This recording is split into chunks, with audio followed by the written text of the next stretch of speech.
19वां अध्याय। इस पर पिलातुस ने यीशु को कोड़े लगवाए। कोड़े लगाना ऐसा कठोर दंड होता था जो कैदियों को जांचने, उनसे दोष उगलवाने के लिए उन्हें दिया जाता था।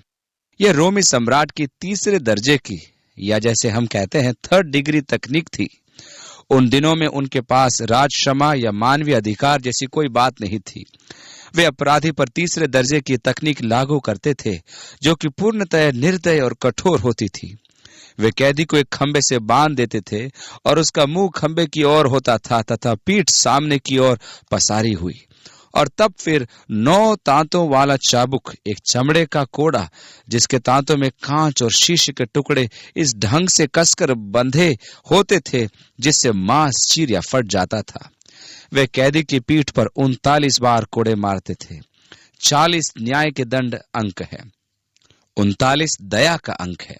इसलिए दया के द्वारा न्याय के दंड को संयमित या मंदीकृत किया जाना चाहिए। इसलिए वे 39 बार कोड़े लगाते थे। जब वे उसकी पीठ के आर पार आड़े तिरछे मारते थे, तब बंदी चिल्लाते हुए अपने अपराध को कबूल करता था जिसे उसने किया था, और जितनी बार वह चिल्लाकर अपना अपराध मानता जाता, वैसे वैसे कोड़ों की मार थोड़ी थोड़ी कम कठोर होती जाती थी। जब तक 39 कोड़े लगाए जाते रहते थे, वे उसकी पीठ पर निशाना बांधकर एक लय से मारते जाते थे। परंतु यदि कैदी अपने अपराध को नहीं मानता था, तब तो प्रत्येक बार मारा जाने वाला कोड़ा कठोर से कठोरतम होता जाता था, जब तक कि वह नीरा वेदना में चिल्लाते हुए अपने अपराधों को मान न ले जिन्हें उसने किए थे। इस दुर्दशा में यीशु की कल्पना करें। मानने के लिए उसके पास कुछ भी नहीं था, और इस प्रकार जिस प्रकार भेड़ वध होने के समय और भेड़ी ऊन कतरने के समय चुपचाप शांत रहती है, वैसे ही उसने भी अपना मुंह न खोला। और उन्होंने उसकी पीठ को 39 कोड़े मार मार कर लहूलुहान कर दिया। इसके बारे में अधिक तो नहीं कहा गया, परंतु हम उसकी वेदना का अंदाजा नहीं लगा सकते।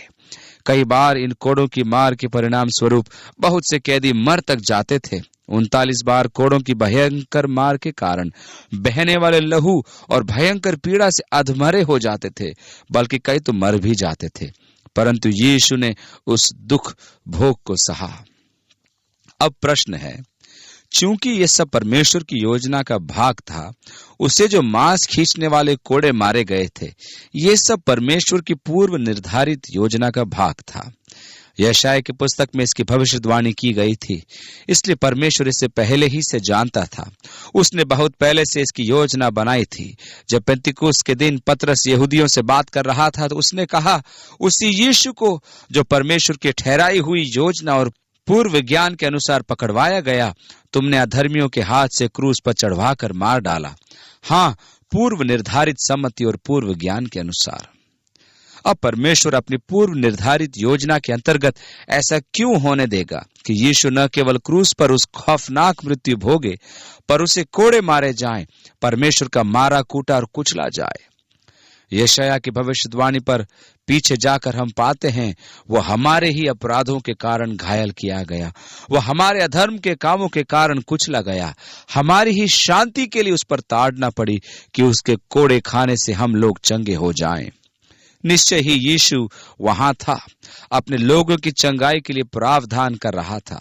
मैं यह विश्वास करता हूं कि वह चंगाई आत्मिक चंगाई से परे जाती है।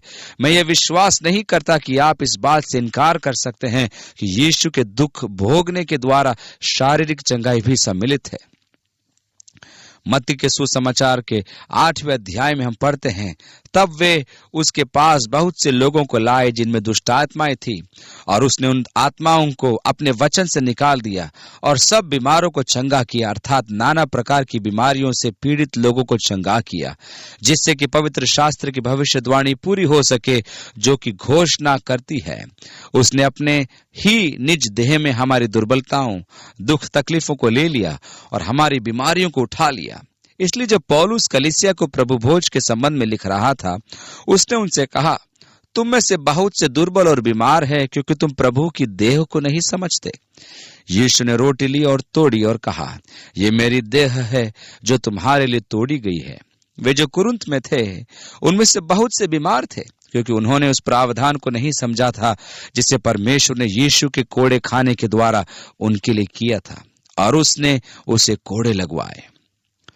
दूसरी आयत, सिपाहियों ने कांटों का मुकुट गूंथ कर उसके सिर पर रखा और उसे बैंजनी वस्त्र पहनाया और उसके पास आकर कहने लगे, ये यहूदियों का राजा है, प्रणाम, और उसे थप्पड़ भी मारे। यीशु तो पहले ही कैफा के घर में थप्पड़ मारे, घूंसे मारे, उसके मुंह पर थूके जाने जैसे जबरदस्त अनुभव कर चुका था।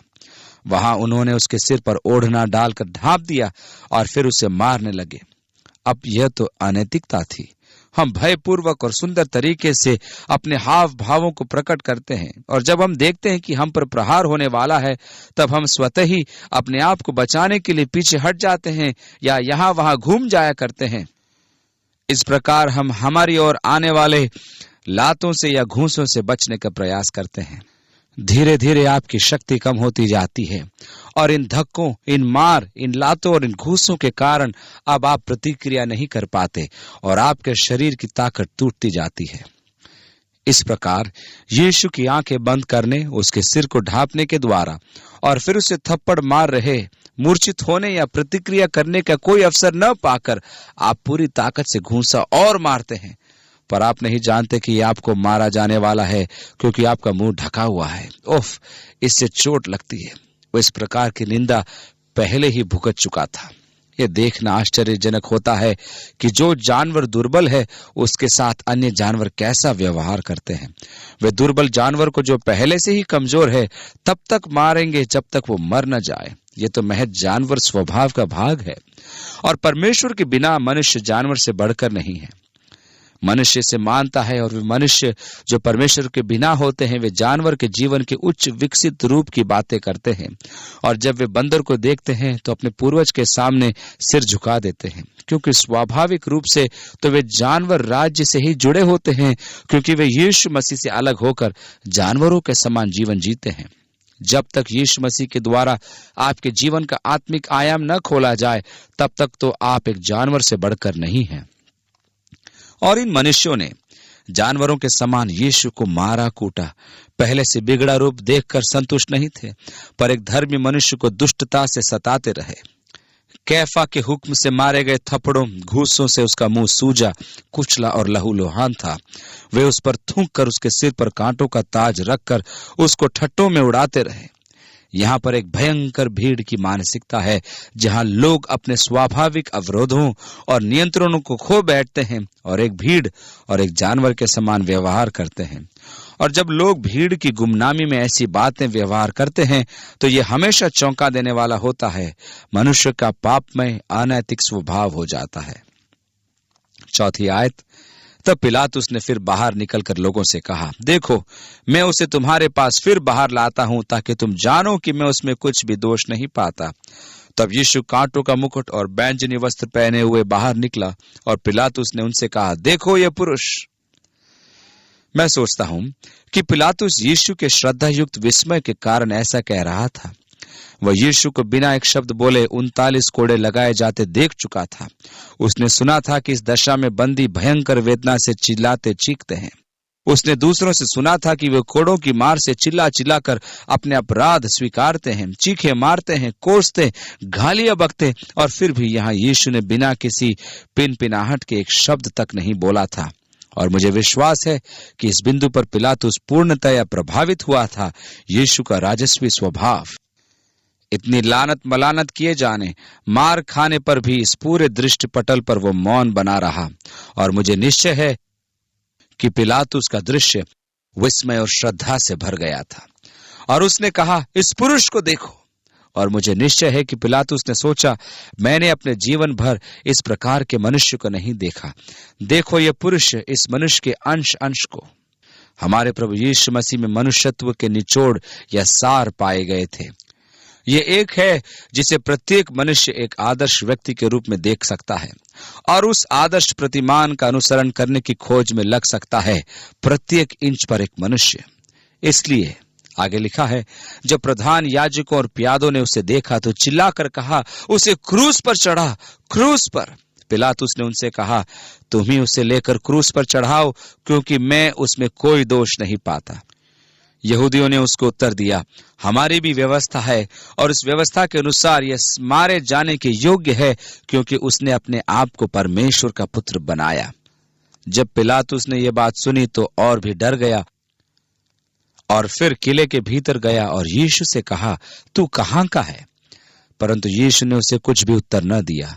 इस पर पिलातुस ने उससे कहा, मुझसे क्यों नहीं बोलता? क्या तू नहीं जानता कि तुझे छोड़ देने का अधिकार मुझे है और तुझे क्रूस पर चढ़ाने का भी मुझे अधिकार है? यीशु ने उत्तर दिया, यदि तुझे ऊपर से न दिया जाता तो तेरा मुझ पर कुछ अधिकार न होता। इसलिए जिसने मुझे तेरे हाथ पकड़वाया है उसका पाप अधिक है। पिलातुस, तेरे पास पाप है, पर उनका पाप कहीं बढ़कर है। 12वीं आयत। इस पर पिलातुस ने उसे छोड़ देना चाहा, परंतु यहूदियों ने चिल्ला चिल्ला कर कहा, यदि तू इसको छोड़ देगा तो तेरी भक्ति कैसर की ओर नहीं। जो कोई अपने आप को राजा बनाता है वह कैसर का सामना करता है। ओफो, वह कैसर पर पहले ही पारी या बल परीक्षा खो चुका था। अब अगली पारी में उसका राज्य दांव पर लग जाएगा। पिलातुस का बीता समय उसे कचोट रहा था और उस पर हावी होने लगा था, और इसलिए 13वीं आयत में यह बातें सुनकर पिलातुस यीशु को बाहर लाया और उस जगह एक चबूतरा था जो इब्रानी में गब्ता कहलाता है, और वहां न्याय आसन पर बैठा।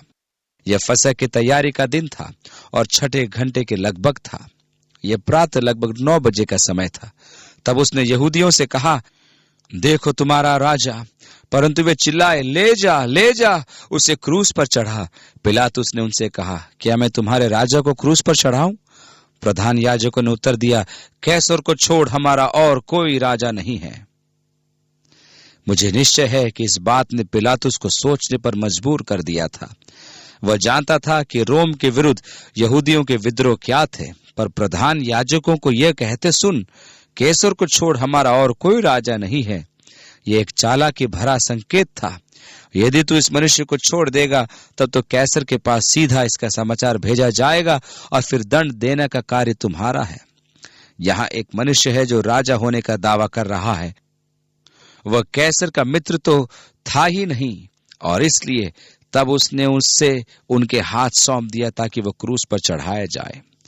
पिलातुस को एक अत्यंत कठिन निर्णय लेना था। वो अपने हृदय में जानता था कि सही क्या था, परंतु निर्णय लेने के समय उस भीड़ का दबाव उस पर था, परंतु वह जानता था कि यह गलत था। जब आप अपने हृदय में जानते हैं कि आपको क्या करना है, तब हमेशा ही यह एक कठिन अवस्था होती है। आप अपने हृदय में तो जानते हैं कि सही या ठीक बात क्या है, परंतु फिर वहां गलत काम करने के लिए आप पर दबाव पड़ता है, और तब यह क्या ही त्रासदी होती है जब एक व्यक्ति उन बुरे दबावों के वशीभूत हो जाता है और फिर अपने ही विवेक के विरुद्ध ऐसा कुछ करता है जो कि निरा उल्लंघन है, और उसे करता है जिसे वो भली भांति जानता है कि गलत है। अपने ही विवेक का उल्लंघन करना हमेशा ही दुखद होता है, जिसे आप अपने हृदय में जानते हैं कि गलत है। पिलातुस के पास यीशु को क्रूस पर चढ़ाने या उसे छोड़ देने दोनों का ही अधिकार था। पिलातुस जानता था कि सही बात क्या थी, और वह यह थी कि यीशु को रिहा कर दे। वहां कोई दोष नहीं था। यदि वह बिना चिल्लाए कोई भी अपराध कबूल किए 39 कोड़ों की मार झेल सकता था, तब तो उसे निर्दोष होना चाहिए था। पिलातुस ने उनसे प्रश्न पूछा, मैं यीशु के साथ क्या करूं जो मसीह कहलाता है? वे चिल्लाए, उसे क्रूस पर चढ़ा। क्यों? उसने क्या बुराई की थी? वे फिर और जोर से चिल्लाए, उसे क्रूस पर चढ़ा।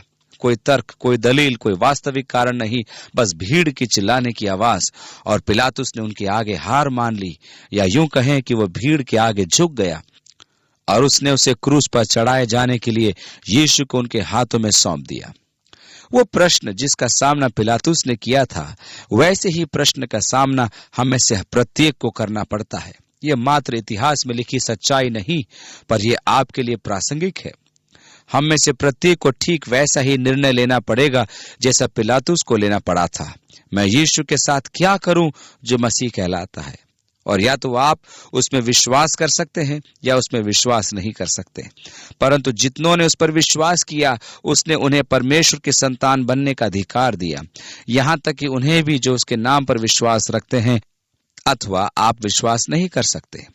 आप उसको ग्रहण कर सकते हैं या आप उसका इनकार कर सकते हैं। यीशु ने कहा, यदि तुम मनुष्यों के सामने मुझे मान लोगे तो मैं अपने पिता के सामने जो स्वर्ग में है तुम्हें अपना मान लूंगा। परंतु यदि तुम मनुष्यों के सामने मेरा इनकार करते हो तब मैं भी तुम्हें पवित्र स्वर्गदूतों की उपस्थिति में अपने पिता के सामने तुम्हारा इनकार कर दूंगा। आप उसे स्वीकार कर सकते हैं या उसका तिरस्कार कर सकते हैं। आप यीशु के साथ क्या करेंगे जो मसीह कहलाता है। अब यहाँ एक दिलचस्प विरोधाभास है। जैसा कि मैंने आपको बताया था, यीशु वह था जिसका नियंत्रण पूरे दृश्य पटल पर था। तथाकथित रूप से पिलातुस न्यायाधीश था, यीशु मुद्दई था। वास्तविकता में तो पिलातुस मुद्दई था। उसका निर्णय यीशु पर कदापि कोई प्रभाव डालने वाला नहीं था, क्योंकि परमेश्वर ने जो कुछ पहले से ठहरा दिया था वो तो होने वाला था। पिलातुस के निर्णय ने यीशु पर कोई प्रभाव नहीं डाला था।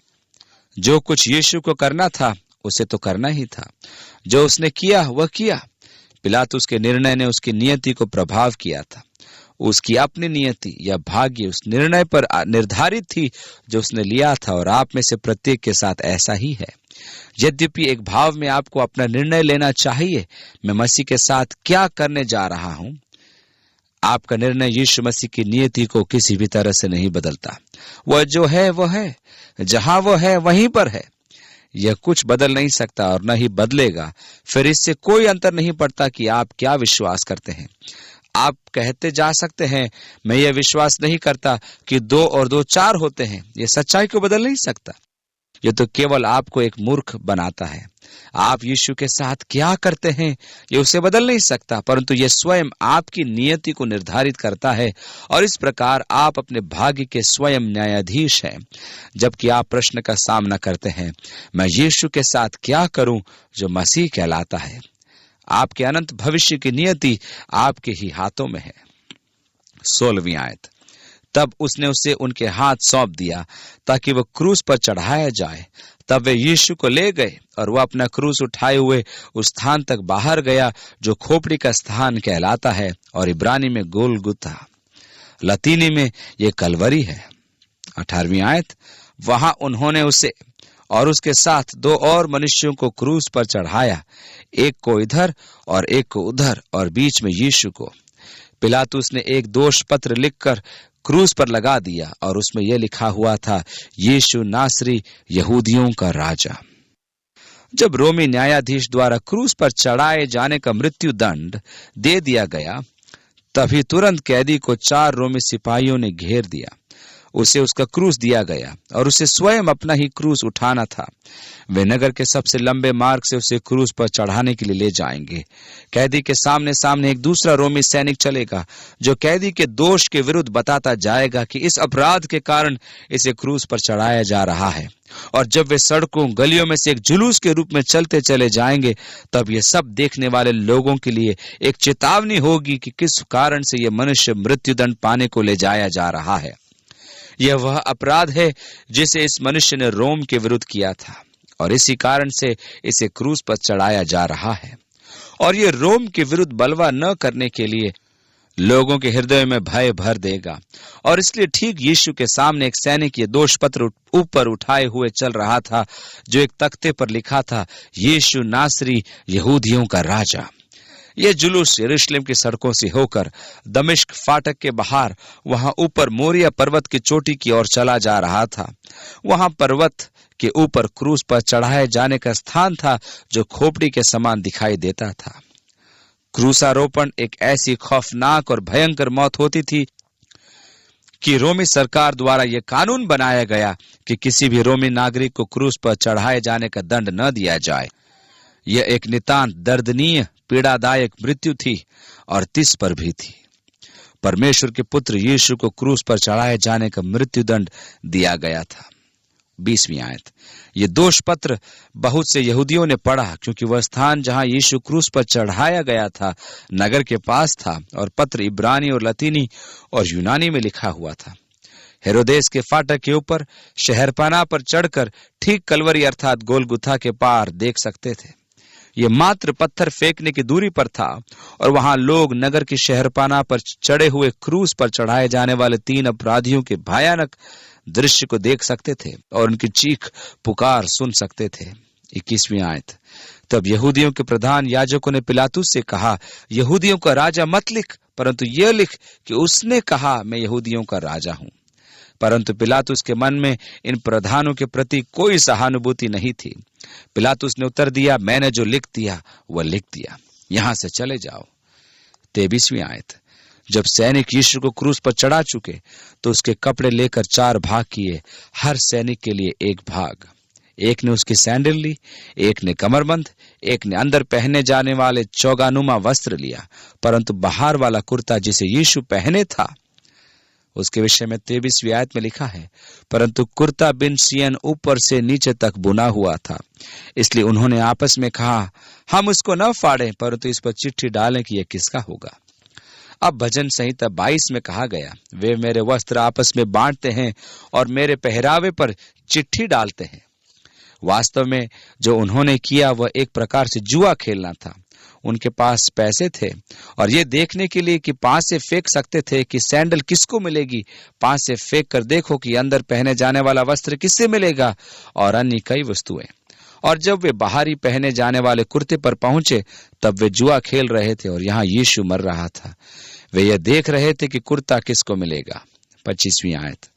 यीशु के क्रूस के पास उसकी माता और उसकी माता की बहन क्लोआपास की पत्नी मरियम और मरियम मगदलिनी खड़ी थी। इस प्रकार क्रूस के पास 3 मरियम खड़ी थी। जब यीशु ने अपनी माता और उस चेले को जिससे वह प्रेम रखता था पास खड़े देखा तो अपनी माता से कहा, हे नारी, देख, ये तेरा पुत्र है। इसमें शक नहीं कि वह यूहन्ना की ओर इशारा कर रहा था। और 27वीं आयत में, तब उसने चेले से कहा, ये तेरी माता है, और उसी समय से वह चेला उसे अपने घर ले गया।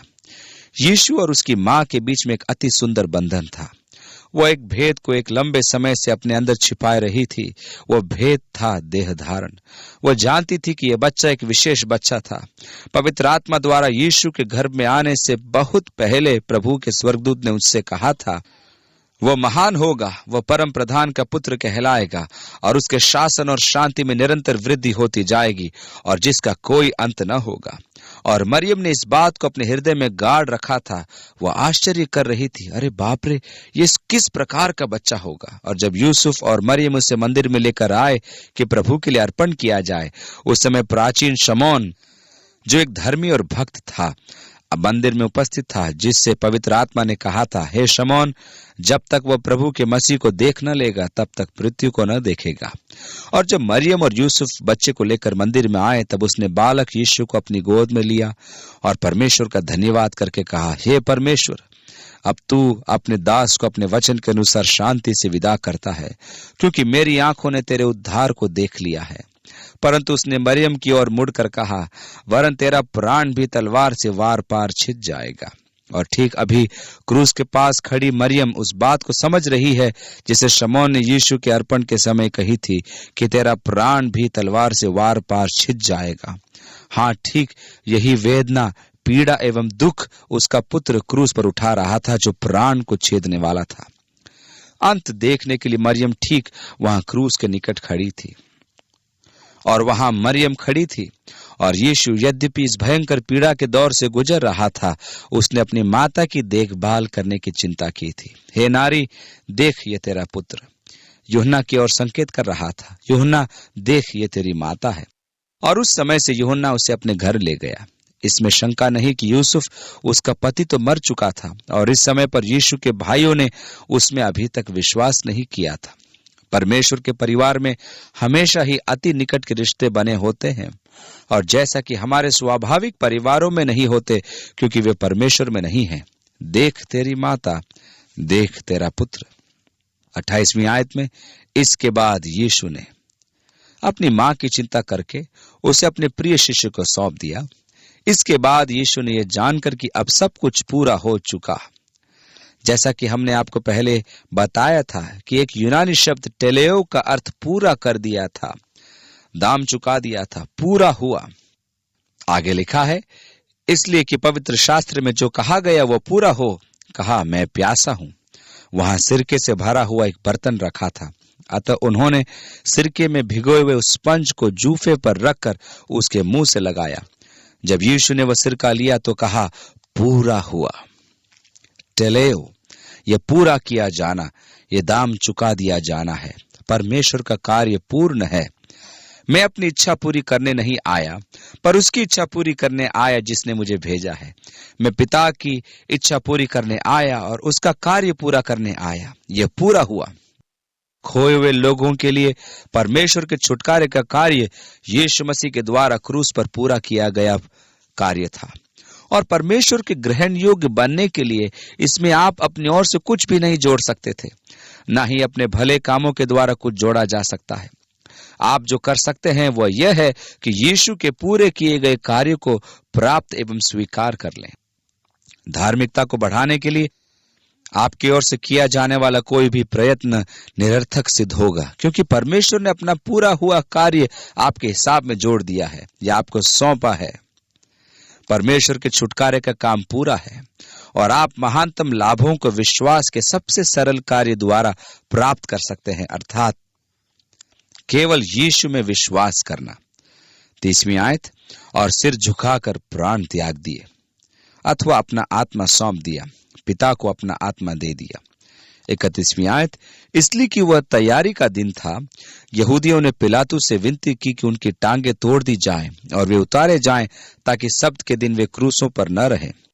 ध्यान दे, यूना कहता है क्योंकि वह सब्त का दिन बड़ा दिन था। फसह के पर्व के अंदर ही फसह के पर्व का पहला और अंतिम दिन ऊंचे तबके का दिन था। अतिरिक्त सब्त के दिन कहे जाते थे, इसलिए आवश्यक रूप से शनिवार सब्त का दिन नहीं था। और यहीं पर तो हम उलझन में पड़ जाते हैं कि यदि यीशु को शुक्रवार के दिन क्रूस पर चढ़ाया गया तो वह पृथ्वी के गर्भ अर्थात अपनी कब्र में 3 दिन और 3 रात कैसे रह सकता है।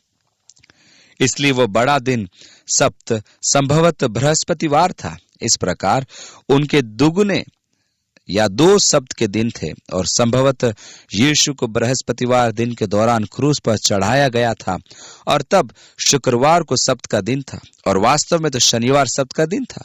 2 दिन सब्त अर्थात शुक्रवार एवं शनिवार को, और तब सप्ताह के पहले दिन प्रातः स्त्रियां कब्र पर आई थीं और कब्र को खाली पाया। परंतु यूहन्ना ध्यान दे हमें बताता है कि यह एक विशेष समारोही सब्त का दिन था, अर्थात फसह के संबंध में वह सब्त का दिन बड़ा था। परंतु चूंकि यह सब्त का बड़ा दिन आ रहा था और वे इसके लिए तैयारी कर रहे थे, और जब यह दिन आरंभ हो जाए तब वे कोई काम नहीं कर सकते थे, इसलिए उन्होंने पिलातुस से विनती की कि उनकी टांगे तोड़ दी जाए, जिससे कि वे जल्दी मर सके और कैदियों को क्रूस पर से उतारा जा सके।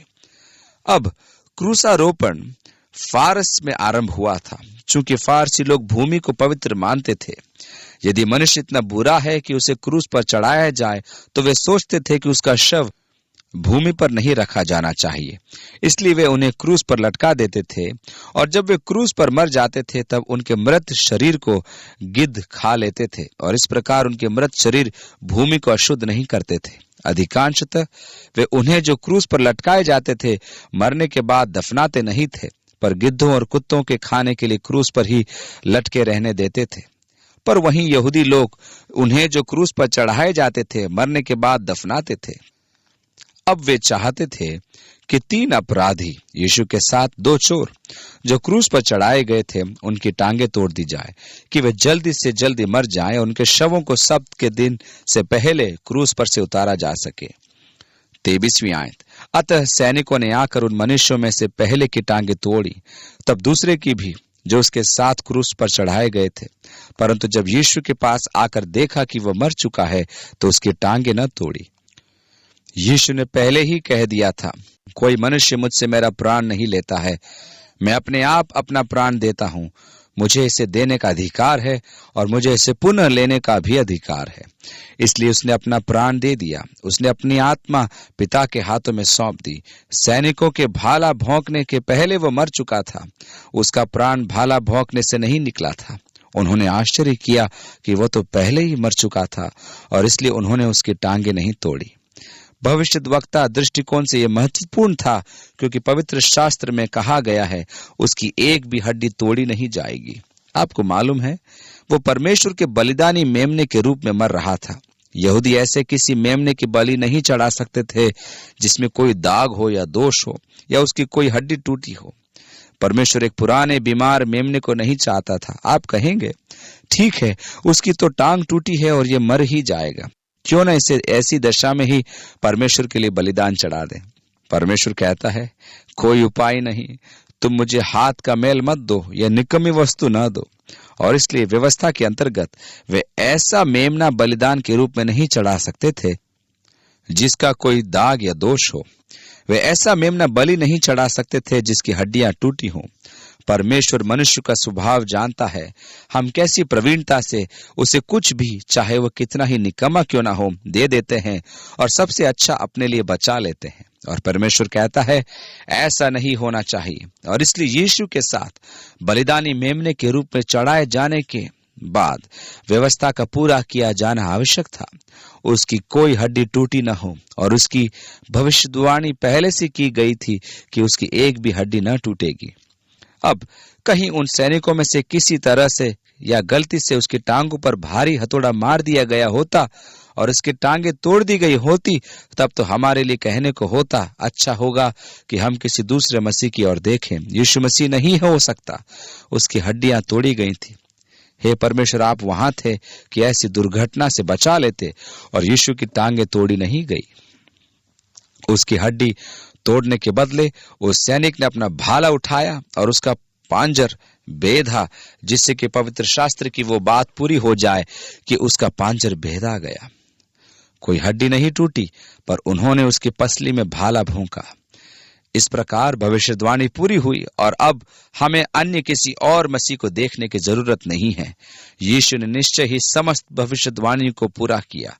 ये निष्पादित किया गया, संपन्न किया, मूल्य चुकाया, पूरा किया। 34वीं आयत, परंतु सैनिकों में से एक ने बर्छे से उसका पंजर बेधा और उसमें से तुरंत लहू और पानी निकला। जिसने यह देखा, यह यूहन्ना है, मैं वहां खड़ा था, मैंने इसे देखा था। वो कहता है, जिसने यह देखा उसने गवाही दी है और उसकी गवाही सच्ची है और वह जानता है कि वह सच कहता है। और मैं इसे लिख रहा हूं, उसने कहा 35वीं आयत में, कि तुम भी विश्वास करो। यूहन्ना ने कहा, देखो मैं वहां था, मैंने इसे देखा, मैं जानता हूं मैंने क्या देखा। जो कुछ मैंने देखा उसका सच्चा ब्यौरा मैं तुम्हें लिख रहा हूं कि तुम विश्वास कर सको। 36 से आगे, ये बात इसलिए हुई कि पवित्र शास्त्र में जो कहा गया वो पूरा हो, उसकी कोई हड्डी तोड़ी न जाएगी।